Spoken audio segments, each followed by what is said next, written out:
back before the fishing laws came in effect and you had to get a fishing license. I mean, that was our hobbies. We went to the bay and to the woods and hunted and fished, and I mean, it was the norm. Grew up barefooted, running in the woods, never had a care in the world. Actually, why I'm living where I'm living, and I have my kids kind of in the country to be able to experience that type of life, to be able to enjoy it also. Well, it sounds like you know your way around the woods. You're not going to mistake a squirrel for a moose, so that goes without saying. Without telling us any of the details of your encounter, had you heard about anyone having a dogman encounter in the area where you had yours before you had your encounter?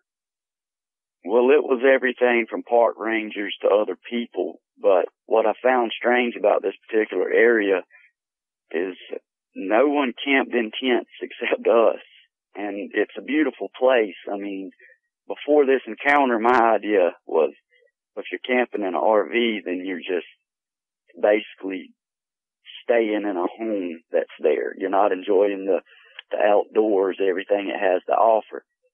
But after my experience, yeah, that's a lot different. But yeah, I've had park rangers tell me they've seen things and described them, everything from a panther to a bear, but the way it moved was definitely not either of them. Yeah, from the way you describe it, it sounds like it definitely wasn't. How did you find out about dogman encounters? Well, I had went online to do as much research as I could because I knew I wasn't losing my mind. I had 2 other witnesses with me, one my father and one my wife. We had watched every episode of everything that is out, from Google, the internet, everything that you could find, which led to YouTube videos and people talking, and then I found your Dogman Encounter show, man. And really, to anyone that's ever had an experience that's really, I don't know to say traumatized, but it's definitely shocking, to say the least. It changes the way you view the outdoors. It changes the way a lot of things go if you live in the woods. So, as a shout out to you, Vic, I mean, if it's okay, I'd like to tell everybody to go to the Dogman Encounter app, download it, pay you $2.99 a month, and it's almost as good as counseling. You can actually hear people that had encounters. You know, it's up to you whether you want to believe them, but if you've seen it and you know it's there, I definitely recommend doing it. There's no ads in it. You get from point A to point B. It's some relief. Also lets you know you're not alone. Well, thanks for the good words, and thanks for putting a plug in for the show on the app. Your dad came home one time rattled because of something that happened to him. Please tell us about that.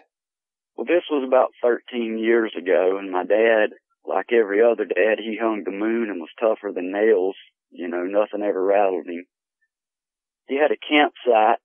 It was about 35 miles deep in the woods. And back then, you went to the local courthouse and got a lease for a piece of land, and that's where your campsite was. So you could go there, camp. Whether it had a lake or a fishing hole was up to wherever you got. He had got the lease, and he was there about 2 months, and he had him a camper. So he's laying in his camper about 2 or 3 o'clock in the morning, and he said he heard wolves in the background. Now, this area is deep in the woods. When I say deep, there's no roads but one getting in or out. And whatever the wolves were chasing was running toward him. He could hear the wolves echoing through the night, closer and closer and closer, to the point it woke him up. Well, he got up and he kind of had his ear to the window like anybody else would do. And he said he heard a scream that was unlike any scream he had ever heard. He described it to me in just the face alone that he makes you laugh, but also makes you believe it, because he was terrified. He said he got up, threw a gallon of gas on the campfire that was almost out, lit up the whole area, got in his truck, and didn't come back until the next day. So that was his experience. I didn't take it to heart. You know, I grew up in the outdoors also, and I didn't know if it was just a boogeyman tale or something. But when I had my experience, I kind of joined the club of, okay, I know what's up.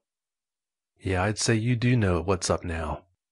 After having that experience, did your dad continue to do things in the woods like he used to, or did he stop going out? No, it was absolutely the words, I'm not going anywhere by myself. I'm not going fishing by myself. I'm not going camping by myself. And this is someone who was raised in the woods also that taught me everything I know. And I could plow a field. I could live off the land if I had to. But he was scared, and he had good reason to be. If what I had seen was anything like he had heard, then he had every right to be. But no, he changed up a lot of things. I mean, honestly, I think he went camping with me. He was with me when I had my encounter, but I think, every time I went camping, he'd ask to go. And he would sleep in his own tent, but I think he went as just backup, to be honest with you, because he knew inside his heart something's out there and he didn't want his grandkids exposed to it. Well, the fact that he went with you says a lot about his character. Good man. Are there a lot of Sasquatch encounters in the area where your dad had that experience? This particular area is a road that's a good 75 miles long, and it's all national forest. Everybody claims to have seen skunk ape, Sasquatch, Bigfoot, whatever. But the stories are so thick that it's okay, whatever. It's just as normal as a cup of coffee. And the people you hear it from are oftentimes hillbillies or people that live in the country, so nobody pays them any attention. But whenever a judge or somebody of higher official sees something, it makes the news. It's just strange how it works. But yeah, most definitely, sightings galore. That part of Florida, it's got to be overrun with encounters like that. You were fishing one time at a pond when you had an unusual experience. Please tell us what happened. Well, we were fishing, and the kids were swimming on the other side of it. And there's two places to fish on each side of the pond.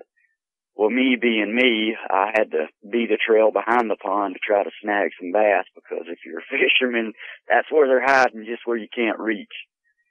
I get over and I'm starting to throw out, and I'm catching them, buddy, as fast as I can throw it in.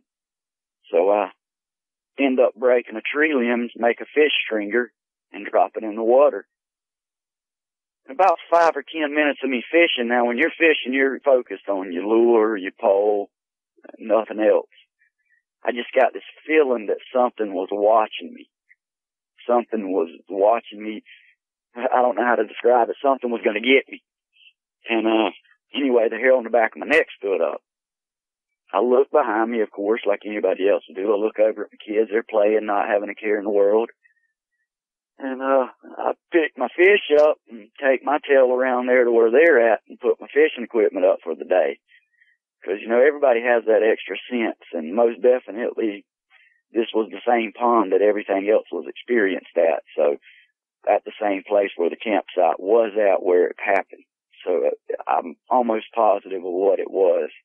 So I put my fishing equipment up, walk around with my wife, and I tell her, I say, something's back there behind the pond, and they didn't think anything about it.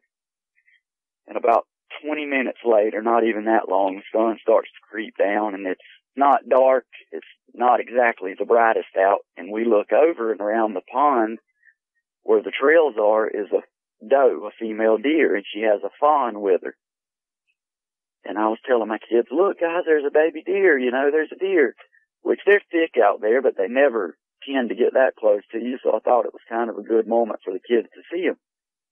As any other kid would do, and all the kids, they were jumping for joy and running as fast as they could close to the area. I said, slow down, don't scare it away. And sure enough, she wasn't moving.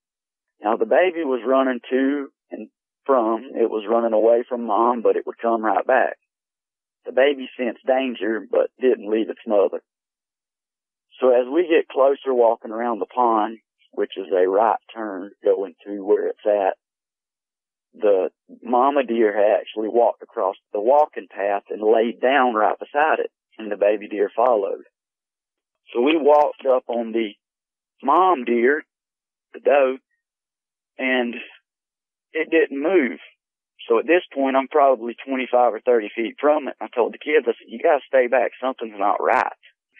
Nothing's gonna stay that close to you. So anyway, I walk up on the deer, and she stands up, and her left back leg is ripped completely off from the knee joint down. There's fresh blood squirting. Now I see this, and at the same time I see this, I hear something on the opposite side of the trail tear off through the woods. I did not see anything. I did not look. I got my butt out of there, and I told my wife, I was like, let's go. I didn't really want my kids to see that. So we took off and went back up to the campsite. So we get back to the campsite, and it had been raining a little bit.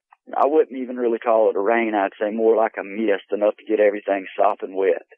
We get up to the campsite, and it's me, my wife, my father, my 3 kids, and 3 other kids that was with them. Now, we camp in a tent, but our tent is nice. You know, it's humongous. We had 2 other tents with us, so we had plenty of room.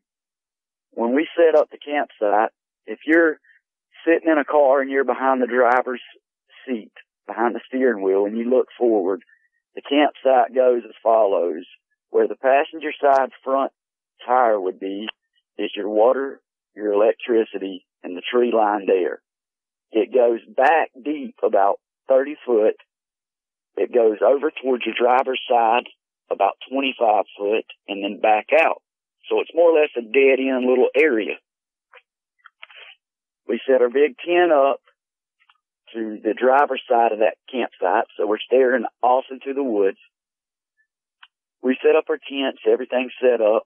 The picnic table is sitting beside a fire pit, I guess, where, you know, you burn or whatever. And what we have what we call like a picnic tent or a table tent. It's a little screen area we set over a picnic table to keep the bugs off the dinner and the kids eating. Well, when I set it up over the picnic table, I looked down and the fire pit was like 2 foot from it. So I told my wife, I said, look, I'm going to move the fire pit or we're going to burn our tent down. Kind of laughed, and I picked it up. I walked over toward the tree line, and I set it down, and when I looked back up, there was a game trail going straight down through the woods. Now, it went about 40 feet deep, and then you couldn't really tell which way it went. But I told my wife, I said, wow, check that out. That's a game trail, man. A lot of animals must come through here. And that was about it of that. So we set up our campsite, and the day goes on. We go back down to the lake once or twice. Not anything spectacular happening there. A little swimming or whatever. We come back up, and the kids' shoes are wet, so we take all of our shoes off, and we set them along the edge of the campsite, close to the fire pit. We cook dinner, and the kids are playing, and we're talking about boogers and, you know, night animals, and I take a little bit of the dinner and I'm kind of flicking it over the edge of the campsite out in the bushes, hoping to see a fox or a possum or something come up and eat it, just thinking that it'll be cool for the kids to see. So that goes on, and it starts getting into the evening time, and we chill out. The kids are chilling out, roast marshmallows, talk and play, and sure enough, here comes a little possum, and here comes a fox. I mean, it's just, that little area was packed with animals eating, and kids got to enjoy it. Kind of got spooked a little bit, but I assured them it would be okay. And they went in and lay down. Now it's about 9:30, 10 o'clock, to be honest with you. It's dark, and they lay down, and they're scared. I have to go in and tell them it's going to be okay. You know, Daddy's out here, Papa's out here, Mom's out here. And there's nothing to worry about. When we have that many kids, we always bring like a little portable DVD player or something for them to watch. And they didn't watch it 5 seconds, and they were out like a light. So we unplugged it. Tent's black. We're sitting by the fire talking. By this time, a couple of hours have passed, and it got real quiet, you know. Now, we have a umbrella set up, basically a piece of PVC pipe tapped in the ground, and the umbrella is stuck in the PVC pipe. Now, if it did rain, we would take everything that couldn't get wet, like a little AM, FM radio or food, bread, you know, anything that we didn't want to get wet that wasn't packed up, and just set it underneath the umbrella. Well, upon unpacking and getting ready, the umbrella was in the ground, and we had took, you know, the best way I can describe it is a big variety bag of potato chips. It comes with 24 packs of potato chips in small bags, but they're big, you know. We had like 5 of those stacked up over there, some bags, some store bags, you know. under the umbrella, which will come into play shortly. We've got the fire going, and it's honestly blazing. I had it jacked up pretty well. We turn on the radio. We're scanning through the channels. We're not getting good signal. And anyway, my dad gets a phone call. Now, it is really, really late at night. Now it's probably 1:30, 2 o'clock in the morning. And he answers it, of course, and it's my brother. And he was laughing. He's like, "Hey, you guys having a good time?" My dad's like, "Yeah, you scared me. Is everything okay?" He's like, yeah. I was just calling to check on you guys, you know. Anyway, in the meantime, my dad having a phone call and being occupied with his phone, he's got an old flip phone, you know. So he flips it down, and about that time, behind the fire pit in the pitch black dark, I'm talking, all you could see was the fire and what it illuminated. A body appears. And when I say a body, it started about 2 inches from the ground and stood up slowly. And it stood up slowly to the point where it was standing on 2 legs. Now, if I can describe this, it was as if it was laying on its belly, stood up, and immediately when it stood up, it had turned to its right. Now, what I think had happened is I think that game trail, this particular area has the highest elevation almost in Florida. That's one of the things that gets you there. It's full of sinkholes and several places that animals could hide. Now, it is extremely creepy. If you Google it like I did after I left, and I will do before I go anywhere else again, it's packed with paranormal. I mean, everything from hooded ghosts to women that stand by the lake at night. I mean, it's just packed to the gills with stuff that'll give you the heebie-jeebies without even mentioning what I saw. So anyway, back to what I saw. This black creature, I'm going to say a dog man because I feel wholeheartedly that's what it was, comes up the game trail. Now, if I'm standing at the top of the game trail where the fire pit was and I looked out into the game trail, it drops down about 40 foot right there and levels out. And that goes down to the lake. What I'm thinking happened is the fire was blazing.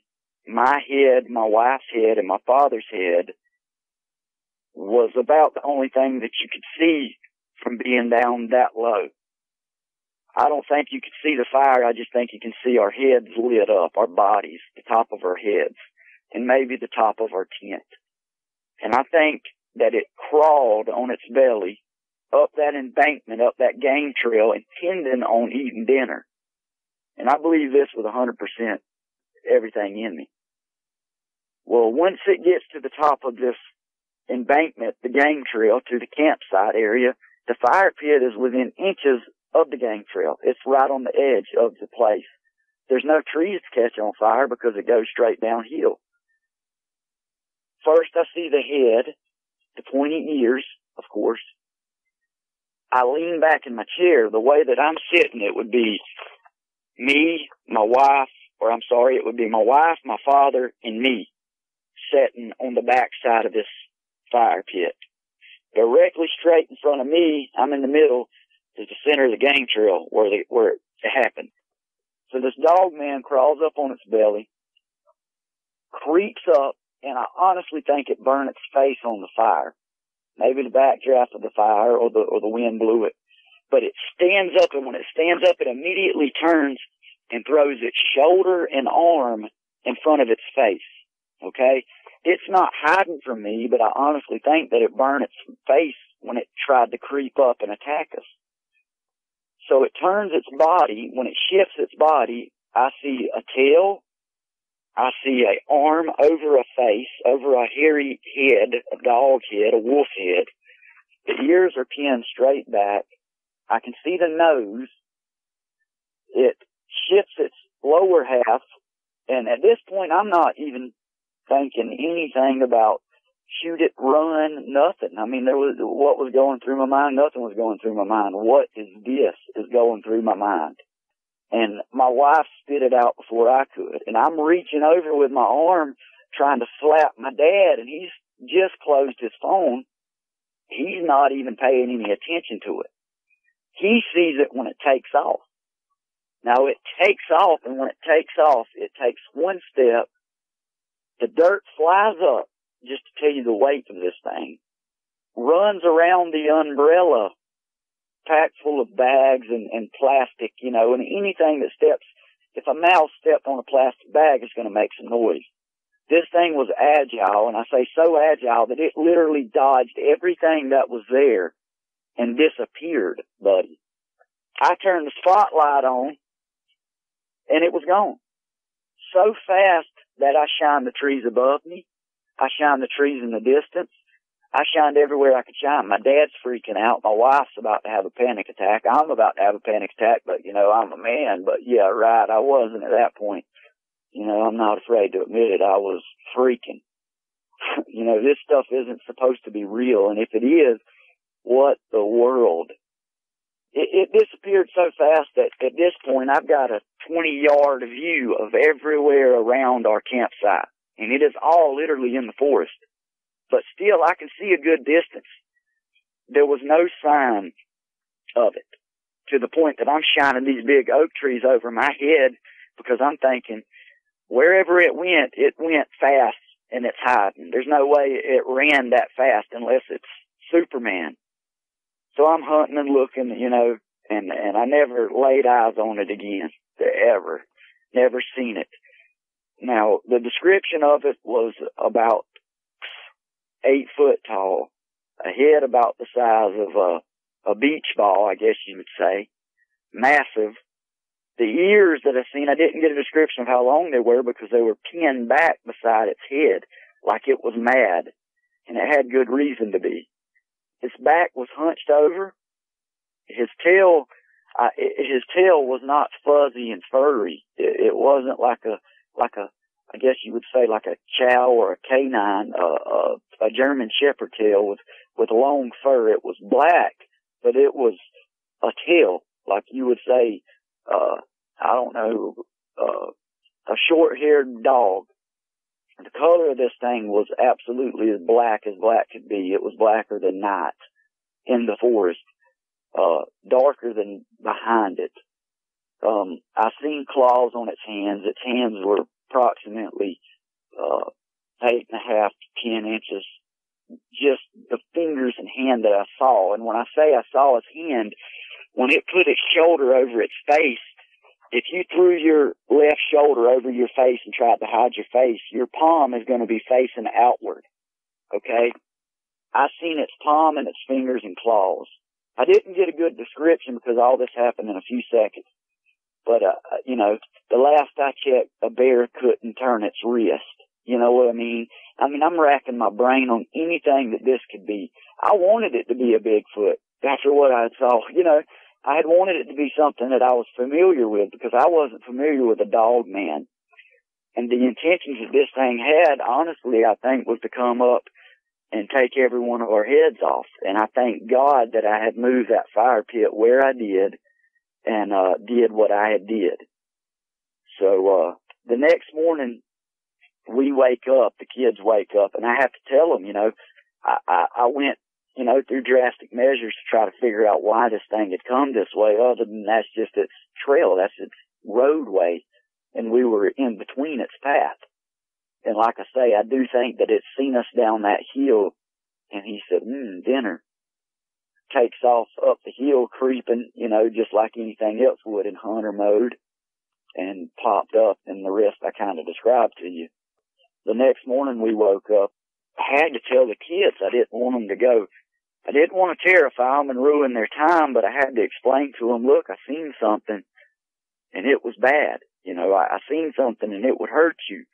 When we go to the bathroom, we go in a group. When we go anywhere, we go in a group. At night, when the sun goes down, we don't go anywhere. I explained to them that I had seen something. I didn't get in real detail because I didn't want to terrify them beyond belief. But, put it this way, there was a 33-year-old man and his father taking fishing line and running it around the campsite, just the shape of the campsite, about 10 foot back in the bushes, and taking every soda can that we had and filling them up with rocks and tying them close together. That way, if something come, and trip that line, at least we would hear something. The following night, it did get tripped. We did hear it. And I'm laying in my tent. I hollered to my dad, "Did you hear that?" He's like, "Yeah, stay in your tent. I'll check on it." Of course, I got out with my big machete and looked, but there was nothing that I could have done, I don't think. And my theory has always been, if it breathes, it bleeds.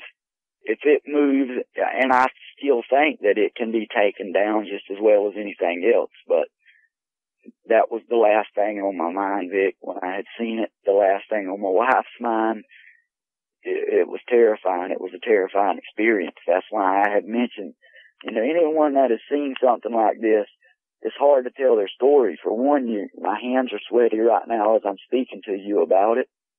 It's a scary topic. Even if we were just telling ghost stories, the people I've told about it, I've told so many people, Vic, that when I go to tell them a story, if we're talking, they say, "Oh, I know about the thing that walked up on you. I don't know what I would have done," because I don't lie. I'm going to tell it like it is, whether you like it or not. But until you vividly see what I've seen, there's no way that I can describe it in words instead of saying on legs, basically. It sure sounds like it to me. I'm not judging you, but after having such a nightmarish experience, why didn't you leave, especially since you had your kids with you? Well, the thing was, I went up to the park rangers thinking that I was going to get some sort of relief. But instead, the first word out of the park ranger's mouth, and I had not said a word. I was debating on even saying anything to him, but I'm trying to build up the courage or start a topic. This guy leans in the window and says, "Hey, man, do you believe in Black Panthers?" I said, "Yeah." Thought it was a weird thing to say. He said, "Man, I was driving around the perimeter, man, and I think I seen a Black Panther leaning up against a tree." And I was thinking, leaning up against a tree, panthers don't stand up. But I didn't say anything. I was like, "Wow, that's crazy," And I went on about my business, and I told my dad, me and my dad looked at each other like we both just seen a ghost. And anyway, we had went back. But we had reserved these campsites, and it wasn't just us staying there. We were here. We had other family there in campers. And it was more or less a once-in-a-year thing. And I had felt like, after discussing it with my family, we were leaving. There was no doubt about it. But after discussing it with my family, we were in his way. That was his domain. So anyway, as the story goes on, we had heard in the woods prior to this happening, and I'm sorry that I left it out, but we had heard something walking in the woods. And when I say walking in the woods, it didn't care that it was heard. It was breaking trees out of its way. It was beating a path, as we would say. And the sound that it made was unlike any sound that I had ever heard before. And I've heard everything from bear to deer yelling. I mean, if you can believe it, to rabbit scream. I've heard it all. This thing was making a noise, Vic, and the closest that I can come to it was, and it was screaming it. It wasn't just making a noise. It was like a noise. I don't know that it was a growl. At that point, I didn't think it was a growl, but it made this noise about 20 yards to my right, then right in front of me, and then about 20 yards to my left, and then it starts walking down, and you can hear this noise getting away from you, almost like saying, "Hey, buddy, I'm out here. This is where I'm at. Come and get me, or get out of my way and leave me alone." We were in his domain. Anyway, needless to say, the following day, we changed campsites to a walk-up site, which is completely on the other side of the park from that area. But everything was calm from there. We didn't hear anything but cars passing every 5 minutes. It's a totally different experience over there because you're not out in the wilderness, but nobody cared. Everybody was kind of glad. Well, I can understand that. When that encounter happened, you said other people had been camping there. Were there any other families or campers close enough where they could have seen it too? Oh, I'm sure. The girl that camped beside us, we've went there before. Now, before we went there, we just assumed it was bears, honestly. And there was a girl that was camping in a camp beside us. We were camping anyway and walking down to the lake and enjoying it. And I was just amazed that this young girl, she was probably 19 years old, was over there all alone. And we never seen another car pull up. She had just a small pop-up tent. And through the night, I'm telling my wife, should we go tell her that we hear things in the woods? And this was before our encounter that I just discussed. And I went over and broke the ice. I was like, sorry, man, I'm sorry to bother you, And she's sitting in her tent. She had a claw hammer in her tent. Now, her tent is set against the woods. It's not where I would set my tent if I was camping alone, and now I would camp alone. But anyway, she had came over. She ended up eating dinner and listening to us, and when she went back to her campsite, she actually camped behind our tent. She didn't even go back to her campsite. But anyway, from where we were at, there's campers that pull in right there where we had our experience at. And out of all the campers in the campsite, when it gets dark, for some reason, every light in that campsite is out. I don't know if they turn it out because it's a game trail and it's heavy traffic for animals to come through and maybe the lights distract them and make them bother the campers or what. But throughout the campsite, it almost looks like Christmas with all the campers lit up, except for that one particular site. Everybody that camps there has their lights out. I guess maybe it prevents things from coming toward them. I don't know. I have no idea about it, but I can't speak for anybody else because I haven't seen anybody else but that one girl in a tent. Everybody else is in a camper that has a little bit of support between them. Yeah, it does make you wonder what that's all about. Maybe they do know something. It's hard to say. How good of a look did you get at its face before it put its arm up to block the heat from the fire? I want to say that I got a great look, but I didn't, Vic. I was more or less, as soon as I seen a shape, and my eyes comprehended that it was a shape of a thing, I looked over at my wife, and in the split second that I looked over at my wife, it had already stood up. So I don't know if at that point I was looking straight down at the top of its head while it was crawling on its belly or what. But I want to say that the split second that I did see its eyes, they were yellow. They were glowing yellow. And now he turned completely away from me. I did get a good look at the side of its body and its tail and the back of its head, but that was about it. Hands and arms, but I didn't get a good description of the face. I wish I would have, but I'm also glad I didn't. Well, I don't blame you there. Were you able to see if its mouth was open? I could not tell. I'm willing to say that it wasn't because it was just its shoulder and arm blocking its face, which would be more of your bicep area. I seen the end of its nose, and I feel like if his mouth was open, I would have seen the bottom of his teeth, but I did not. Oh, that's okay. I don't fault you for not noticing that. I mean, you had other things on your mind, like trying not to have a Charmin moment or something. Yes, sir, and man, I'll keep that between me if I did or not. But oh, of course. Yeah, what a man does in his pants is nobody's business but his. So, I don't blame you there. Yeah, it was terrifying, man. I'm not too big of a man to say that I was terrified. And, I've always had this thing about me to where I like to help people out. I always like to be the hero, as well as everybody else. But at this moment, I felt like the opposite of a hero. I felt just as helpless as anybody else could be. Yeah, well, there wasn't much you could do in that situation but just sit there and watch. Thank goodness it didn't get any worse than it was. Thank goodness the dog man just left you. Yeah, I'm glad we had the fire build. I'm glad I moved it there. I'm glad all the little small things took in place to where I had it where it was, because I honestly think that if it did not get put there, we would have been just the casualties of a wild animal attack. They maybe would have chalked it up to a bear or a panther or something. But really what cemented it for me was whenever the park ranger had said what he had said, and he was terrified when he said it. And I did not say a word, man.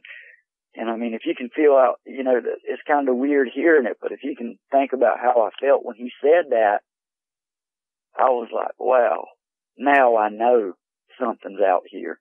I've seen it, but now I know someone else has seen it. It'll never happen, but it would be nice to know how much that park ranger knows about that area and all the strange things that have gone on there. He's since quit, Vic. He doesn't work there anymore. I asked for him the last time we went. We went there for a birthday party because they have several different areas of this park, and one of them is a playground pavilion area. and it costs admission to get in, and then, you camping separate. And I asked to speak with him just to have a conversation, to catch up and honestly to see if he had heard anything or seen anything else. And they said he didn't work here anymore, which struck me odd, but I can't say I blame him. Well, I don't blame him either. How did your kids respond when you sat them down and told them about what had happened? Well, it kind of reversed everything I had ever told them. I mean, I don't know how to describe it. Daddy was a liar, I'm telling them, you don't have to worry about Bigfoot. I said, has Bigfoot ever been seen? Have you ever seen Bigfoot? Just the typical monster under the bed, don't worry about it. It's never been seen. And then me physically seeing it and then having to tell them, okay, look, you remember when Daddy said that you didn't have to worry? I didn't tell them to completely let their guard down because we're in the wilderness. A lot of things can happen. I've seen some crazy stuff. But to tell them that, see the fear in their face, it broke my heart, to be honest with you. It really did. And honestly, the hardest part was telling my kids.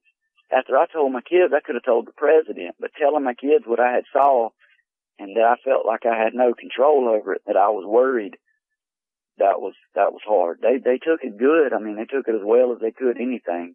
But there's not a time that camping's mentioned that they mention, we're not going there, are we? And I say no. Have you done anything special to help those kids deal with that experience? Yeah, we've watched documentaries. I've talked to them about it. I've talked to them about cases and stuff that may or may not be true. I tell them to keep an open mind because, if they see something, they want people to believe them. So when somebody tells you something, take it to heart. Don't just take it with a grain of salt and act like it never happened. My kids are very smart, man. They're very considerate. They have big hearts. So my kids are going to be great when it comes to being older and taking their kids out in the wilderness also. I don't want to stop anybody from going out in the woods, and I don't want my story to be, this may sound weird, but I would rather somebody say, oh, he's a liar and not believe a word I said than say, I'm going to stay away from the woods now because of this. Because, man, it could have happened to anybody. I'm still breathing. I'm glad that we have a place like this to come talk about our encounters to where people want to listen, and when I listen to your episodes, man, I'm glued to it. I mean, I'm waiting for every word and every pause and for you to have to pause it because they have to gather their thoughts because it is terrifying. But wilderness is beautiful. I want everybody to enjoy it, but I want everybody to also know that there's, just like anything, there's a risk involved. Where are you at now in your attempt to recover from that experience? Are you in a good place, or do you still struggle with it quite a bit? Well, it took a while. Even when we moved campsites, we never went back down to the lake. The place is absolutely beautiful, man. I mean, it is gorgeous. It has a huge lake, and they welcome you to go down there when the sun goes down to look at the stars. We went once, and this is before the encounter. It was terrifying. I mean, there's bats swooping around your face, and nobody goes down there. Not a soul goes down there at night to enjoy the stars. The only traffic is there in the daytime. I can't tell you what people see, but that's for them to tell. But I've adjusted well. I mean, I've now got a camper that we go camping in that has a locked door, thick windows. You have to respect it. If you're working in a zoo and you go feed lions, you're not going to walk in a lion's den with a plate of steaks and say, here, come eat. You're going to ease it through the bars and let them have a bite, probably with some kind of tool that hands it to them. So when you're in the wilderness, you're not going to just go out there like a T-bone steak ready to be eaten. You just need to prepare is all. Keep your food locked up, keep yourself locked up if you can, keep yourself away from danger and enjoy it. Well, I'm glad to hear that it sounds like you've recovered really well from that. Of course, you're not totally back to normal yet, but it'll take time before you get to that point. Most definitely. What are your wife's thoughts on what happened that night? She was so distraught about it. When I talk about it, she don't say anything but, yep. When I tell people about it, she knows it happened and she knows it was terrifying. And I can't get in her head to say how she feels, but she'll throw in details that maybe I forgot about it. Just different small things like, for instance, we did bring 2 small dogs with us, 2 small chihuahuas. They're my kids' dogs. They're small. They're teacup chihuahuas. And this was before the encounter also, and they refused to go out of the tent. I mean, we would let them out of the tent, and they would cry and scream like something was after them to get back in the tent. They would relieve themselves in the tent. And I was like, all right, after this, we're not bringing them anymore. You know, we're going to have to get a sitter for them because they can't just sit in the tent all day. Most dogs, you know, you would think when you go camping, they want to go with you. They wanted to stay in the tent secured. And my wife had mentioned that. I'm sorry that I had forgot to mention it, but she helps me remember the small things, but it's burnt in her mind as well. She has an occupation where she works at night, and she has seen things. She's a paper delivery person, and she works at night, so she goes to work about 2:30 or 3 in the morning. And she has seen everything from panthers to what she would say is coyotes or whatever. She's never seen anything like that. I mean, it completely blew her mind like I would expect it would for anybody. If it didn't, then something's wrong with you. Oh, I'd say so. Yeah, I spoke with your wife the other night, and sounds like she's handling it really well. Yeah, she's doing the best she can. Above all, we have to be parents, and we have to be strong. And it might be silly to some people to say, get over it, but until you see it and until you experience it, just hold that thought. Because when you do, it'll come to you. You'll feel what everybody that's been on this show has felt. Yeah, getting over it, that's a lot easier said than done. For someone who's never experienced anything like this, yeah, they've got no way to know what it's like. Did you ever smell anything strange when that dogman crept up on you? Well, I would like to say that I did, but what was strange about it is the possums and fox and everything that was there disappeared. Now, I didn't notice this until after it had came and after we had experienced it, because I stayed up until daylight. I didn't even go to sleep. Me and my father was like soldiers. I mean, we were keeping guard. But, no, I can't say that I smelled anything. It was raining, so the scents are going to be low to the ground. They're going to be going, but if it was coming from a lower elevation, the scent is going to stay back that direction. So I think the factors of the rain and the dew and the mist had everything to do with it. I see. That makes sense. How many people have you told about your encounter? I've told a lot of people. I've told a lot of people that wanted to go camping with us, not to terrify them, but to explain to them that it was real.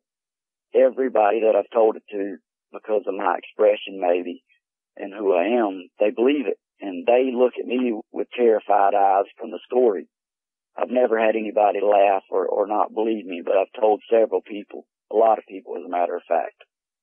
Wow. Well, I'm glad to hear you got such positive responses when you did share that story with people. Yeah, it breaks my heart really whenever people come on and tell their loved ones or their husband or wife or mother or father their story and they get eyes rolled or whatever because, man, it's terrifying. I mean, I don't want to compare it to anything because it's hard to do that, but it's almost like, I don't know, somebody popping up in your window and scaring you, that feeling you feel for just a second, that feeling lasts for a while. And for people not to believe you and not to accept that, that's exactly why I said go get your app, Dogman Encounters, download it, pay you $2.99 a month, and it's almost like a counseling for you. It's something words can't describe. It's entertainment, it's counseling, it's people that had the same experience as you. I mean, I could just go on, but yeah, that's why I had mentioned it. Well, I appreciate you doing that. And it is frustrating when you hear about an eyewitness who tells their spouse, for example, about their encounter and they wind up getting the cold shoulder or getting laughed at. Yeah, that's so frustrating. I can't even imagine what that must be like. Yeah, it's got to be bad, man. I mean, I'm blessed. I think I told you in the pre-interview that I'm blessed to have a wife as good as I have, and my children, you know, I'm grateful for everything I have and everything I don't have. When you see something like that, it's almost like the boogeyman. It puts stuff into perspective. You know, you're not the alpha. And, you know, every man likes to be the alpha, even if he's just a protector. And at that time, I felt like anything but that. And I'm not too big of a man to admit it, and I could care less what people think, but going back again, man, it's just one of those things until you have an experience. I can go on for days and talk for hours and, have listeners either rolling their eyes or saying, wow, he's got a point. But until you physically experience it, and, some of the episodes you share, man, a couple of them come to mind, but some of the episodes you share that you're trying to open car doors and, scratches on them. I mean, chasing them. I don't know. I don't know if the fire wouldn't have been there. I don't think I would be here. I can say that I know that I wouldn't be here. There's nothing that I can say to Google and say, hey, would I survive this? But from what I've seen, there's no amount of weaponry that you're going to grab in that fast. And this thing snuck up, crept up, climbed up on its belly, and stood up to attack and eat. It didn't do it just to walk a trail. Now, maybe it was headed down the trail and seen us, but I don't know. It's just a terrifying experience, man. It's beyond words, I guess you could say. Yeah, something like that is hard to describe.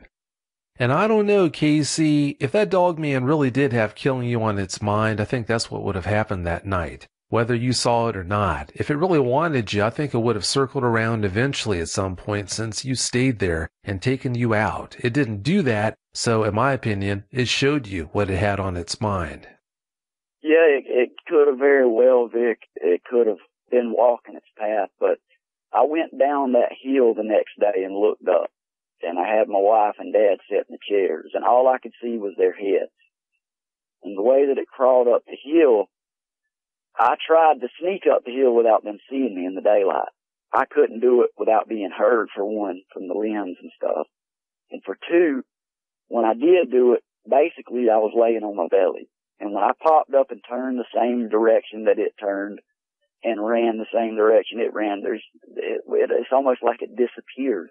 There's several places it could have went. That place is slap full of sinkholes that'll send chills down your spine.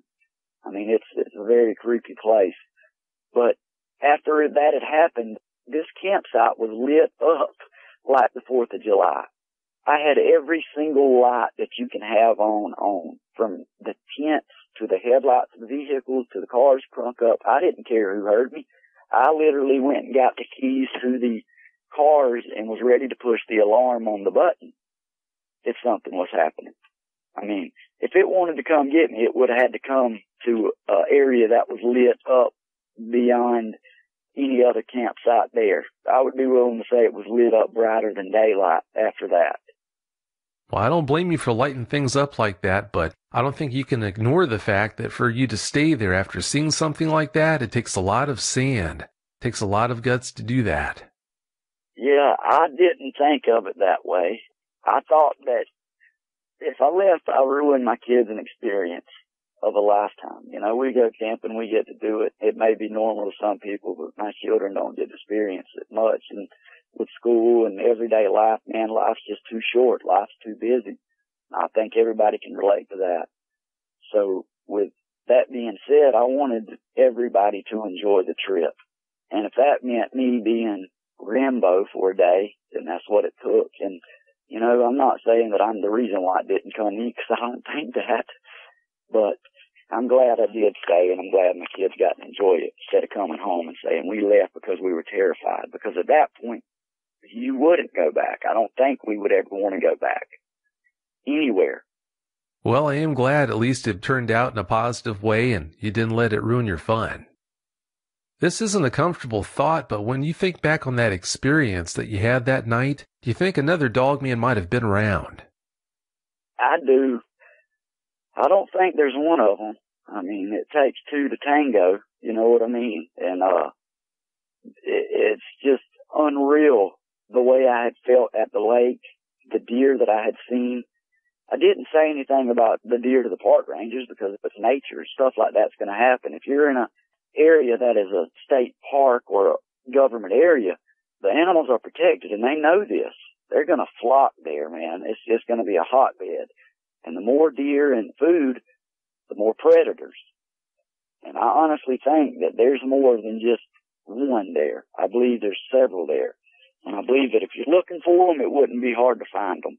I'm not saying that I recommend anybody go look for them, but I was not looking for them. I was not ready to experience what I experienced, and it happened without looking. So, yeah, I think there's more than one there. If I had to say, I'd say there was a group of them there. And maybe the one I seen wasn't the biggest or the smallest, but it was big enough for me to freak out over. Oh, I'd say it was. And as far as looking for them goes, in a lot of cases, these things will come looking for you. Yeah. I threw the bits of hot dogs out and stuff, man, and we had flocks of, I mean, it's hard to describe, but I mean, I even took pictures of, at one point, like 5 possums. And then after the possums would leave, the foxes would come, and rabbits would actually hop by on the other side. I mean, it was amazing, the wildlife that was coming to pick up the little scraps. And all of that disappeared. And I was going down there every 15 minutes or so, just shining the light over there, and there was no animals. I was like, wow, they must be bedding down. You know, it might be going to rain. But I think that it was because the dog man was coming and they knew it. You know, just like when I was fishing and the hair on the back of my neck stood up, I think that I knew it. You know, there's some things that you can't describe, and that's a couple of them. You said you still go camping, but do you still do other things in the woods, like hunting or fishing? And it's kind of sad, but we live somewhat in the country. We live in the country, but close enough to the city limits that we are still able to go to the stores or whatever relatively fast. But we have golf carts and four-wheelers, man, and we went from riding in the woods to me making a trail in the yard. I have about 1,000 acres behind me of forest, and I'm not too sure about the kids being close to the back of the property, so they stay more or less to the front of the property. We have animals that are on the back of the property, but no, we don't go to the woods or do it as leisurely as we used to. We used to follow trails on the four-wheeler to see where they went. We used to go to little nooks and crannies back in the woods that nobody knew for a good little fishing holes, and I consider it living the good life, you know. Get on a four-wheeler with a full tank of gas and go somewhere that only you and whoever's with you are at and possibly even know about, enjoy it, to staying on the main roads and not doing it after dark. Yeah, it's going to be hard to have the same amount of fun as you used to. Yeah, even when it comes to camping now we go on the website, reserve our campsite. Before we even do that, we ride up and literally drive the site with our vehicle.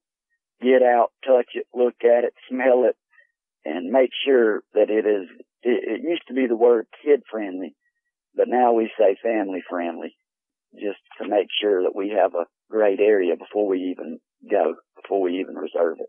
So we go on the website to reserve it, but we could easily pay when we're there because we go way before time and take a look at the area. Yeah, I'm not surprised you do reconnaissance like that now that you know they're out there. After you had your encounter, how much research did you put into Dogmen? I'll tell you, I've went on probably every website that Google has to offer.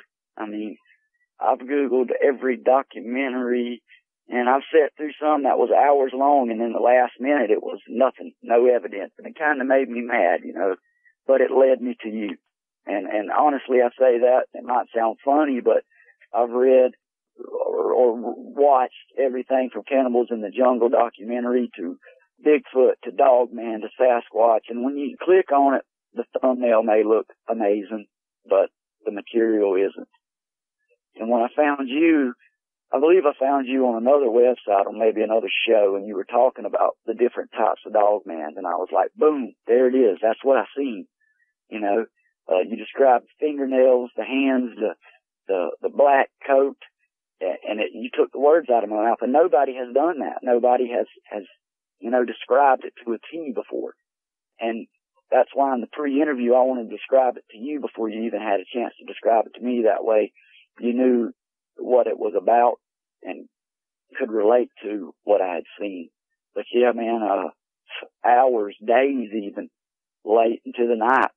I own my own business and I'm blessed to do so, but I stayed up many nights trying to figure it out because I mean, if you need to change your headlight in the car, you can't do it. You grab your phone, you Google it, you usually watch a YouTube video or a review on how to do so. Something simple as that. So if you see something and you want to know about it, you're going to Google and research and watch videos and try to find it. And it was nearly impossible, man. that's why I'm grateful to have you and your listeners, man, because they make your show, you know, and I'm glad to be able to come on here. I was hesitant about doing so. I didn't really want to come on. I didn't really want to share my encounter. I'm nervous now. I'm sweating, a little clammy, but it doesn't matter. If I can relay my message and my view to anybody, to one person, that's good enough for me. And I'm grateful for you to let me do that. I'm glad you found out about Dogman Encounters. I'm glad you found the website.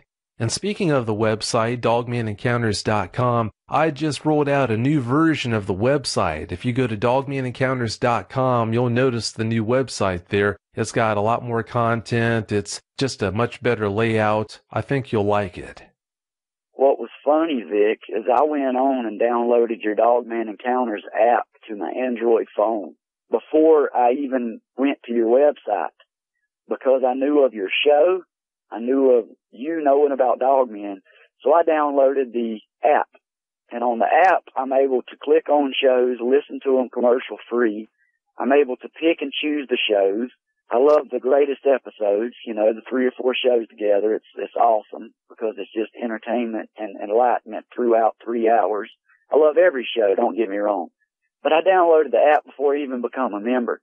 So I'm trying to play them and it was locked. So I went back over and found your Dogman Encounters page, clicked on it, put my credit card information on there for $2.99. I mean, if you can find anything for $2.99 that is similar to counseling or entertainment as much as this is, I'd be glad to hear it. But anyway, I went on, found it, found the website, downloaded it, went back to the app, and the shows were ready, man. It's got it to where you can actually see all the episodes that you've played, see how far that you've played into them. It saves it. It doesn't ever erase it. I mean, it's an awesome app, man, and I recommend it to everybody to get. Well, thanks for the good words again on the app, and I'm so glad the website's helped you. I'm so glad I've been able to help you. Yeah, it's hard, man. It's kind of like walking down a one-way street and everybody's going backwards. You got something to say, but nobody wants to listen, and if they do want to listen, they know everything. They know what you saw. You know, they know what you experienced. And it's just the opposite with you. I mean, I kind of explained my story, and I think I did it in reverse, and I apologize for that. I apologize to the listeners if my story's a little bit backwards, but, you know, when you have I'd like to say a traumatizing experience to where something sticks in your memory so vividly, that's the part that you want to tell. So the little nuances and details that come in before and after that are kind of an afterthought. And I apologize if I left anything out and said a few things after the fact, but I hope that I was able to come off as showing my experience and painting a pretty vivid picture of everything. Oh, no, you did a great job. Yeah, you changed the order a little bit in how you delivered the details and the facts of what happened with your experience, but the details you shared with me in the pre-interview are the details you shared tonight on the show, so they might have been delivered in a different order, but they haven't changed. Do you know anyone else who camps in that area now? No, I can't say I do. I know a few folks that will never go there. I say I know them, but I've shared my stories and they've heard stuff, not even seen it, and will never go there. I know a lot of people, some old timers have told me stories about the place, just not going into any detail. I don't want to say, really tell me everything. You know, I just nod my head in agreement and go on about my business. But no, I can't say I know anybody that's going to camp there. I know people that will never camp there again, including me. Yeah, after an experience like that, how could you? Have you had problems with nightmares because of that experience? Yeah, probably the first week was the worst. And I wouldn't say nightmares. I would go to sleep fine, just wake up. I guess it would be considered a nightmare. I mean, I wake up fairly early, and it seemed like every night right before waking up, I would see it every night. And I'd wake up kind of gripping my sheets and gritting my teeth, and after about a week, it started to subside.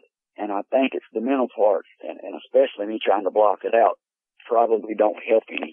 So getting it out of my system is going to be the best thing for me, I honestly believe.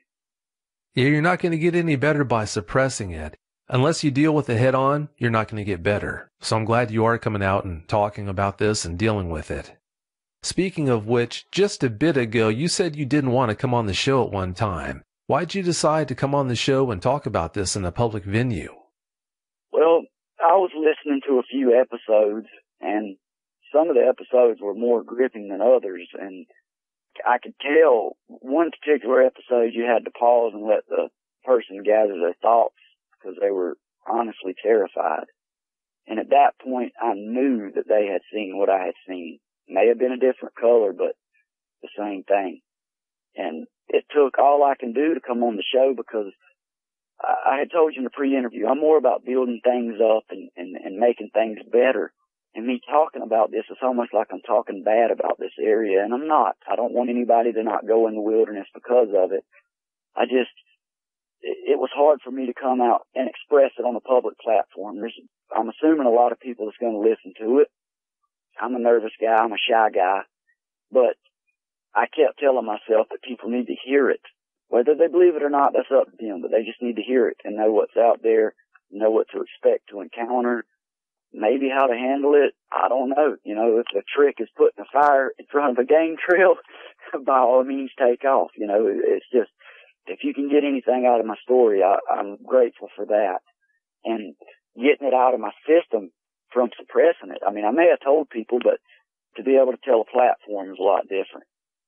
Oh, there's no doubt about that. I've got no doubts you're going to be a lot better off now that you did decide to come on the show and talk about it. Yeah, I feel like already a weight's been lifted off of me. Like I say, I'm a little bit sweaty, just kind of reliving it, man. And it's not a bad thing, I guess, but yeah, it's a little nerve-wracking. But like I say, I'd be lying if I said it wasn't. Oh, it's not easy talking about an experience like the one you had, but it is beneficial to do that. So like I said, I'm so glad that you're doing this. Having said that, Casey, do you have any closing comments you'd like to share? I would just like everybody to be on their toes, you know, even if you go to an area in the middle of nowhere picnicking, just know that there's things out there. I mean, it wasn't long ago, honestly, you may laugh, that the panda was a mythical creature. And a panda doesn't move anywhere. They actually found one. This was 50 years ago that they found the panda. So there's things out there that do move and are harder to find. And just because you don't know about them doesn't mean they don't exist. And if you don't believe what I say, that's fine too. But I just say to err on the side of caution. When you're out in the wilderness, just be aware of your surroundings. Be aware that things are out there and anything could happen, especially if you have kids. Just be the protector that you were meant to be, and that's about it. Well, that's well said, Casey. Thanks again so much for coming on the show and telling us about your experience. I really do appreciate it. Thank you, Vic. Thanks for having me. Thanks for the listeners. And like I say, I recommend downloading the app and listening to the show. It's great. For me, it's great counseling. It's comforting, you know. So thank you for having me, Vic. Well, I wish you nothing but the best. Have a great night. You too.